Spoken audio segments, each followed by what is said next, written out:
Reading from EVERNIGHT by Ross Mackenzie. The next chapter is called Jack's Back. It is the 47th chapter. Lara was given a room in the palace atop the mother tree.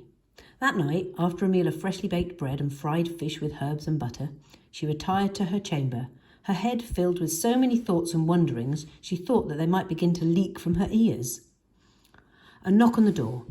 Lara let Bernie Whitecrow and Double Eight into the room. "Thought we'd see how you're settling in," said Bernie. "Hey, your room's bigger than mine," said Double Eight. "I'm fine, I guess," said Lara, though she could tell Bernie was watching her closely, as if she was trying to see inside her head. I think I'm fine. So much has happened. The High Witch, and getting my own wand, and the message from my mum." Bernie went to the balcony of Lara's room, lit a cigar, and they stood together and looked out from the top of the great tree over a night sky that was natural. "The Evernight won't stay back forever, will it?" said Lara. "No, love. When it's strong enough, it'll come for us." "You think the Painted are at King's Haven yet?" "I honestly don't know. I keep thinking about Joe and Granny and all the poor people there.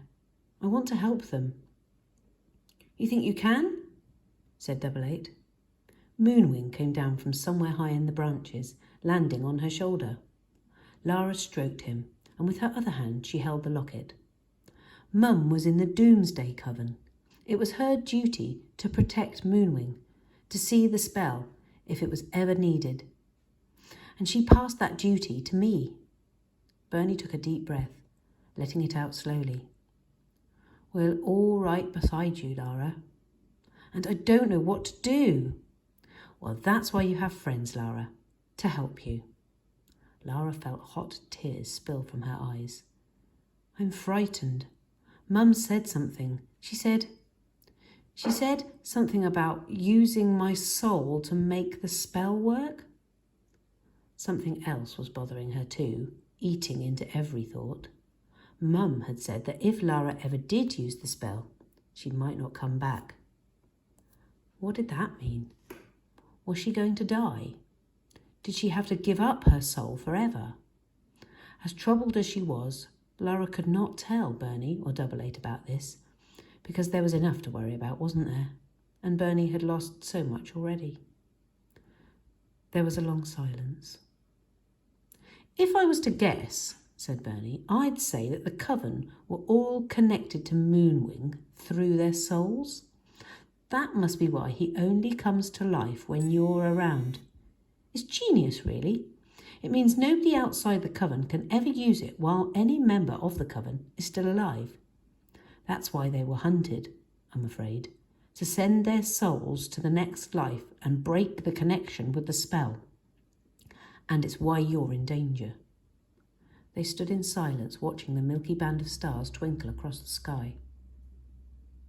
"I'm sorry about Magnus," said Lara. "Me too," said Double Eight. Bernie's lips trembled. "First time I ever met him, he told me he was going to marry me. We were in the south, helping a group of witches holed up in a dusty little town to escape the oncoming Argent army. I laughed in his face that day, but I reckon I knew it was true even then." She wiped her eyes. "I'm sorry about your mum, Lara. I'm sorry you got dragged into all this." They hugged, the three friends, and cried beneath the stars. Bernie said, "It's our job to honour them now, to be strong and finish what they started. Get some sleep, my dears. Tomorrow is another day, eh? And you've a wand to get." Lara watched the old witch leave, but Double Eight hung back. "You all right?" Lara asked him. "Yeah." He looked a little embarrassed. I didn't know my parents either. White witches are taken away as soon as we're born.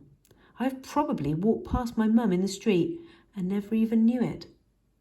"That's awful," said Lara. "I just want to tell you that I understand how you feel, what it's like to grow up not knowing who you are. But we're not alone anymore, and we can be whoever we want to be." Lara walked to Double Eight and hugged him tight. Thank you.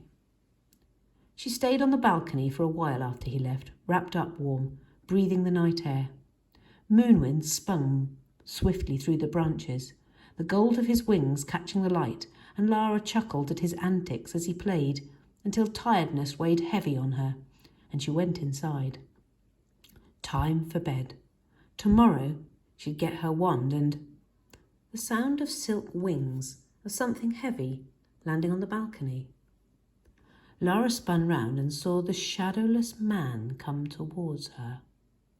Before she could scream, before she could do anything, he cracked his fist on the side of her head, and down she went, the room splitting into many fractured shards.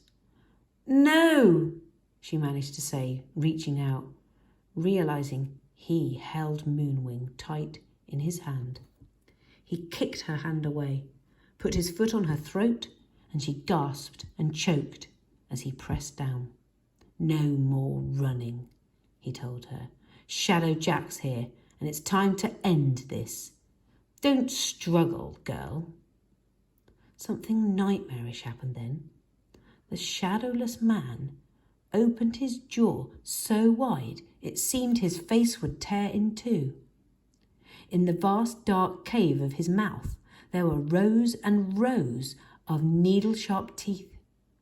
He made a hungry slurping sound, and Lara felt a terrible pain in her chest, felt part of herself ripping away, coming loose.